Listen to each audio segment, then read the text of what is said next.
లతాలాగు స్వాగతము. అందరూ బాగున్నారా? మీరందరూ బాగుండాలని దేవుని మనస్ఫూర్తిగా కోరుకుంటున్నానండి. అందరికీ థ్యాంక్ యూ సో మచ్ అండి.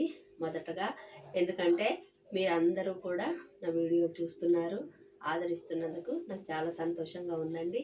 రోజు రోజుకు కూడా సబ్స్క్రైబర్స్ దేవుడి దయ వలన మీరు చూడడం వలన నాకు సబ్స్క్రైబర్స్ కూడా పెరుగుతున్నారండి. చాలా సంతోషంగా ఉంది.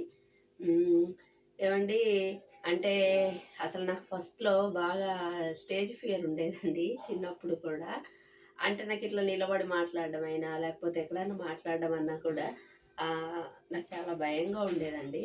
అసలు స్టేజ్ ఫియర్ ఎలా పోయిందంటే అసలు మామూలుగా ఆ, నేను మరొక వీడియోలో చెప్తానండి నా స్టేజ్ ఫియర్ ఎలా పోయిందో.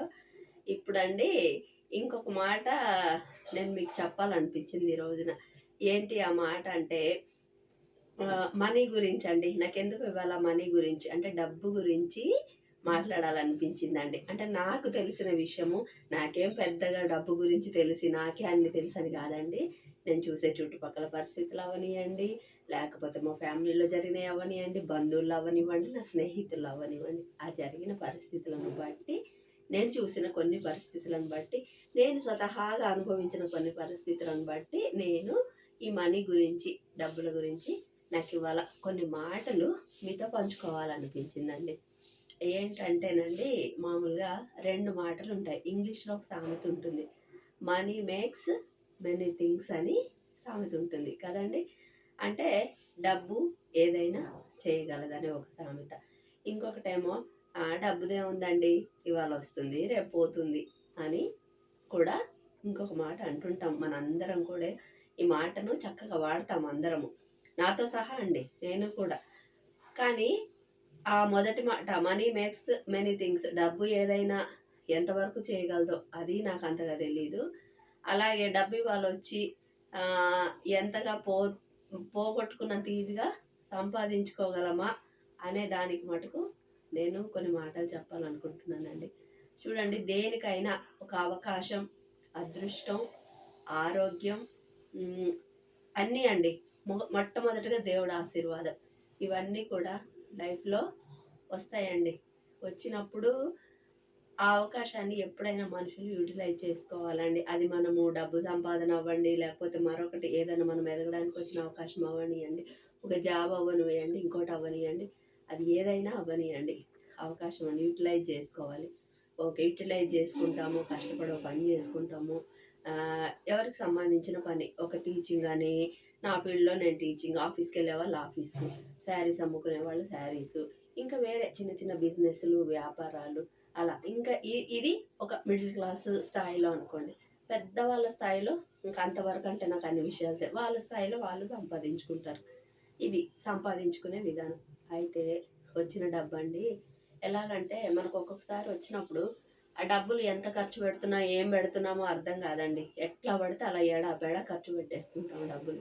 అలా కాదండి, కొన్ని అవసరాలు ఉంటాయి. అంటే నేను చేసింది చెప్తున్నాను, నీడ్స్ అంటే ఖచ్చితంగా అవి మనకు అవసరాలండి, కావాలి.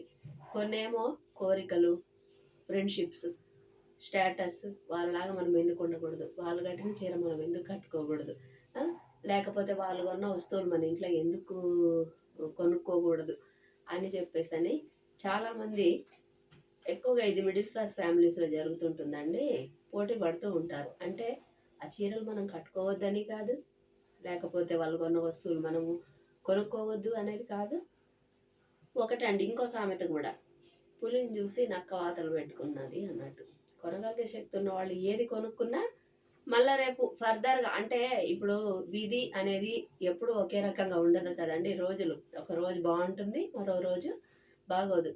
బాగున్న రోజు ఖర్చు పెట్టి ఉన్న రూపాయి లేని రోజు అండి, ఎవరిని అడిగితే ఎవరు ఇస్తారు చెప్పండి. కొన్నిసార్లు ఇచ్చేవాళ్ళు ఉండొచ్చు, కొన్నిసార్లు కూడా ఆ ఇచ్చేవాళ్ళు కూడా దొరక్కపోవచ్చు అండి, అత్యవసర పరిస్థితులలో కూడా. అసలు నాకు తెలిసి నేను చెప్తున్నానండి. అందుకని ఎక్కువగా ఈ ఇన్స్టాల్మెంట్స్ ఇట్లాంటివి కూడా చాలామంది అండి, శారీస్ అవి కూడా, అంటే ఎవరిష్టం వాళ్ళదిలేండి. నేను చెప్పడం ఏంటంటే, అయితే నేను ఎప్పుడు కూడా పెద్దగా ఇన్స్టాల్మెంట్స్ శారీస్ అని నేను కొనుక్కోలేదండి. ఎందుకనంటే కొంతమంది ట్రెండ్ కూడా ఫాలో అయ్యి కొనుక్కుంటారు, అది ఎవరి ఇష్టం వాళ్ళది. ఏదైనా ఉండి చేస్తే బాగుంటుందండి. కానీ ఒక పోటీ తరహా వాళ్ళకుంది నాకు ఉండకూడదని ఎప్పుడైతే ఒకరిని పోల్చుకొని దాన్ని మనం ఆ కోరికను నెరవేర్చుకోవడానికండి ఎట్లా పడితే అట్లా ఎడాపెడ అడుగులేసేసి ఖర్చులు పెట్టేసేసి మటుకండి అది పొరపాటు నేను అనుకుంటున్నాను. ఇదైతే నా అభిప్రాయం అండి ఖచ్చితంగా. అప్పుడు ఒక రూపాయి మనకి దొరక్క ఉన్న డబ్బులు అయిపోయి చాలా ఇబ్బందులు పడుతూ అత్యవసర పరిస్థితుల్లో దొరకకపోతే మన పరిస్థితి ఏంటండి కదండి. అందుకని కొంచెం పొదుపు, వచ్చిన రూపాయల పొదుపు అంటే ఎవరికి పెట్టొద్దని కాదు సుమా నేను చెప్పేది. పెట్టాల్సినంత పెట్టాలండి. మనం తినాల్సినంత తినాలి, కట్టుకోవాల్సినంత కట్టుకోవాలి. పిల్లలు చదువులు, ఎవరికన్నా మనకు చేతనైన సహాయం చేయాలి.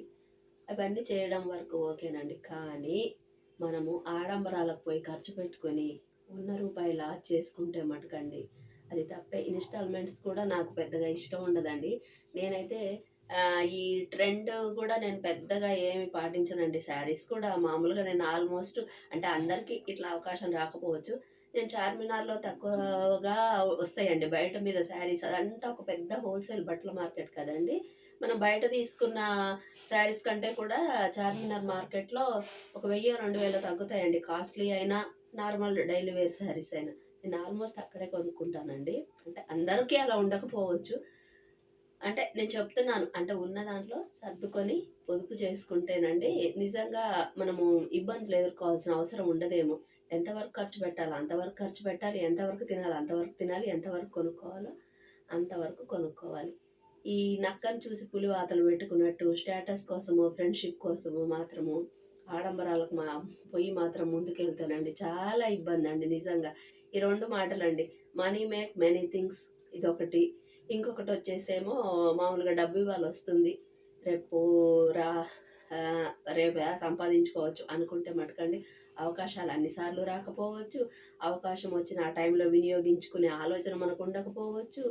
ఆరోగ్యము సహకరించకపోవచ్చు, పరిస్థితులు అనుకూలించకపోవచ్చు. దేవుడు ఎప్పుడైనా ఒక అవకాశం ఇచ్చినప్పుడు దాన్ని మంచిగా మనం యూటిలైజ్ చేసుకుంటే మటుకండి అది తప్పకుండా మన విజయానికే ముందు దారి చూపిస్తుంది అన్నది. మనీ విషయమైనా ఇంకా ఏ విషయమైనా అండి. ఆ డబ్బును చూసైనా మనం గర్వించకూడదు. మన పరిస్థితి, అధికారం దేన్ని చూసి కూడా గర్వించకూడదు అనేది కూడా అది కూడా చెప్తున్నానండి. ఉంటే ఎవరికైనా హెల్ప్ చేయడం మంచిదండి. లేదా మనకు మనం కరెక్ట్గా యూజ్ చేసుకోవడం మంచిది. ఆ డబ్బులు ఎక్కడ ఎంత ఇవ్వాలి అంత ఇవ్వాలండి. ఇవ్వాలి, దేవునికి ఇవ్వాలి, మనం తినాలి, ఇచ్చేవారికి ఇవ్వాలి, పెట్టేవారికి పెట్టాలి. యూజ్ చేసుకున్నంత యూజ్ చేసుకోవాలి. ఆడంబరాలకు పోయి పాడు చేసుకొని లేకపోతే ఇవ్వాలి అంటే మాత్రం అండి అది చాలా కష్టమైన విషయం అండి. ఇవాళ వస్తుంది పోతుంది అన్న మాట మనసులో నుంచి ఎంతమంది అంటారో నాకు తెలియదు. కానీ పోవడం ఈజీనేనండి, రావడం మాత్రం అంత ఈజీ అయిన పని కాదేమో అని అయితే నేను అనుకుంటున్నాను. నాకెందుకు ఇవాళ ఇలాగా నేను వేరే టాపిక్ అసలు మాట్లాడాలనుకున్నాను చాలా రోజులైంది లాంగ్ వీడియో చేసి. కానీ ఎందుకో మరి నాకు ఇవాళ మరి ఈ మ్యాటర్ మరి ఎందుకో మరి నాకు దేవుడు ఈ తలంపు కలిగి ఈ మాటలు మీతో పంచుకోవాలనిపించింది. ఒకవేళ ఈ టాపిక్ మీకు కూడా నచ్చితే లైక్ చేయండి, షేర్ చేయండి, కామెంట్ చేయండి, సబ్స్క్రైబ్ చేసుకోండి. ఎవరైనా కొత్త వాళ్ళు ఉంటే కూడా నా ఛానల్ సబ్స్క్రైబ్ చేసుకోండి. థ్యాంక్ యూ అండి. ఒకసారి అందరికీ ధన్యవాదాలు. థ్యాంక్ యూ సో మచ్ అండి.